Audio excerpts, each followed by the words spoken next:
Actually Bharat সরকারের একটা programme ছিল 10,000 এফপিও ফার্মার্স প্রডিউসার অর্গানাইজেশন এবং এফপিসি। সেটারই অঙ্গ হিসেবে আমাদের এখানে যে পিলাক ফার্মার্স প্রডিউসার কোম্পানি যেটা আছে, ওনারা এবার নির্বাচিত হয়েছেন বেনিফিশিয়ারি হিসেবে।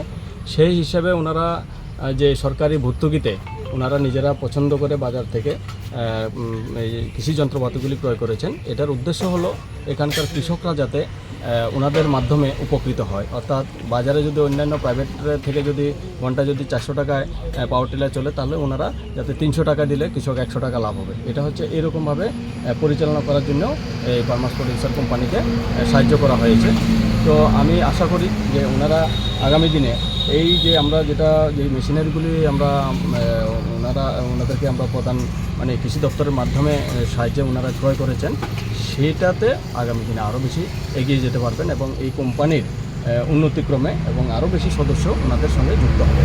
কত টাকার সামগ্রী দেওয়া হয়েছে এবং কত টাকা সাবসিডি দেওয়া হয়েছে? এখানে প্রায় 10,01,000 টাকার উপরে ওনারা সামগ্রী কিনেছেন। এর মধ্যে 9.5 লক্ষ টাকা 95% সাবসিডি। নামাইছি জমি, যখন আমি অনেক মেশিন চালাইছি, এসব মেশিন আমি চালাইছি না, এখন চালাইয়া অনেক মজা পাইছি মেশিনটি। তো এটি কোনো লোড ধরে না, মেশিনটি যেমনি লোড দিয়ে এমনি যাওয়া মেশিন, কোনো কালো ধোঁয়া কিছু মারে না।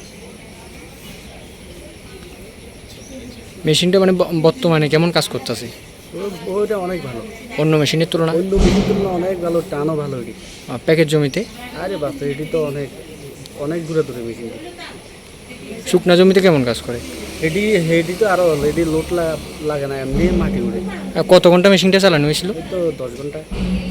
কোনো তো সমস্যা হয়েছে না? আমিও আগে অনেক মেশিন চালাইছি, সব মেশিন চালাইছি, কিন্তু এটার মতন এটা অনেক মেশিন ভালো হচ্ছে এটি।